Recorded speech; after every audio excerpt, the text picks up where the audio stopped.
What's up guys, Rob from All Out Perfromance UK coming at you with my next episode in my road to 200 kilo back squat. This week isn't an exciting week, it's my actual first deload week of this cycle. And what I'm going to do in a deload week is essentially reduce the intensity, reduce the total volume, just so I can allow my body to recover, ready for my next phase, my next 3-week cycle of ramping up towards my testing week. So this week I took 80 kilos with a little bit of extra band resistance.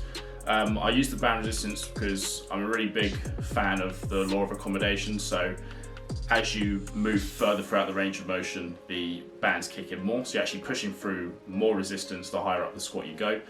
That just really forces me to accelerate. I didn't use a ton of band tension again because it is my back off week, but I wanted to use some just to give me that little extra feedback to really push through that sort of middle ground and teach myself to push through that level of resistance as well. I chose 80 kilos and a red and black band.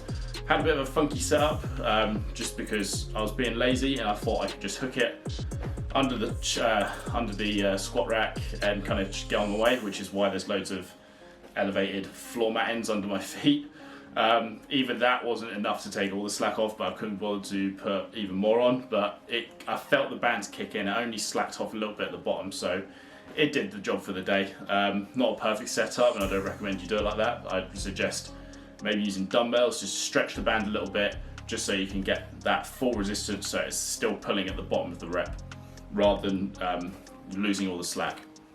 So for my back squats today, I did 10 sets of 2 every minute on the minute basis. The reason I did it every minute on the minute, one is just kind of make my session just feel a little bit quicker, have a little bit more fluidity to it.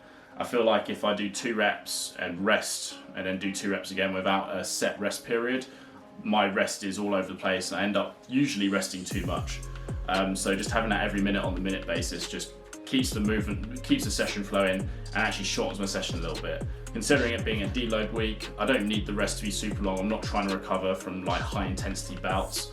It's just 2 reps with lots of acceleration, and 55 seconds is plenty enough time to rest between.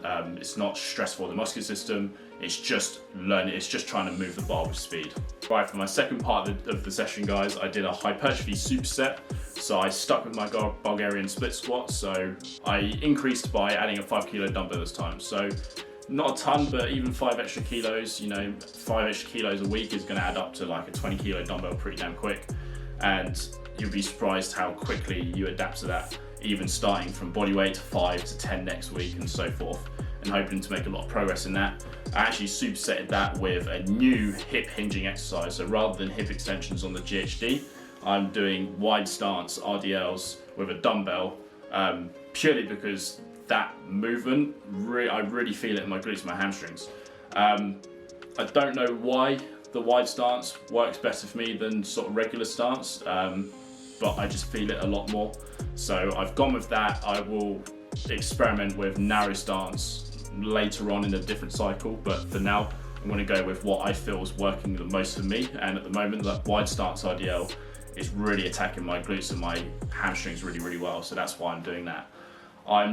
Today I did 3 sets of 10 Bulgarian split squats on each leg, and then 10 wide stance RDLs with a 90 seconds rest in between each set. So only 3 sets of that. Again, 90 seconds isn't a lot of rest. You don't want a lot of rest, you want to feel the burn of the muscle, and you only want to recover just to the point where you think you might want an extra 20 seconds, but go straight back in. You don't want to fully recover before your next set when you do hypertrophy work, because the goal is to stress the muscle in order to force it to grow and adapt. So that's why I did it that way.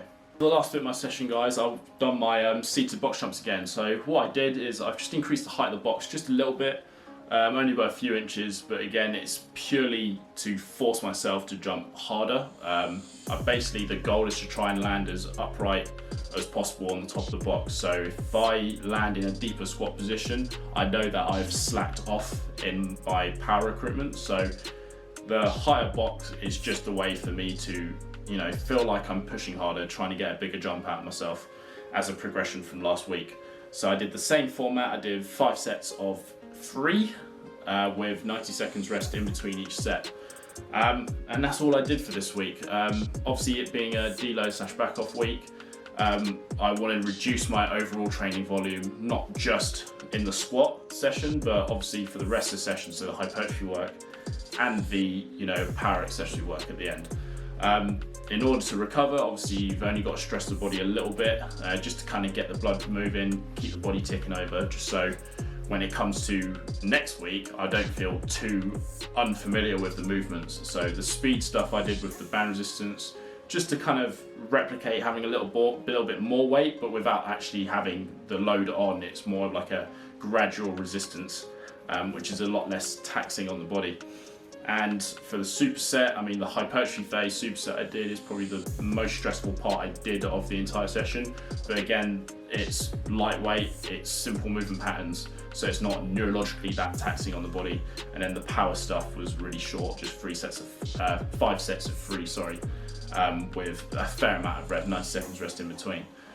This should allow me to recover quite well, but obviously still move and still familiarise myself with the movement of the back squat, and obviously strengthen up my weak areas. Right guys, that's it. Hope you enjoyed this video, even though it's a deload week, not the most exciting, but at least there's some insight into sort of what I'm doing on my back off week in order to progress towards that bigger squat. Alright guys, take care, see you later.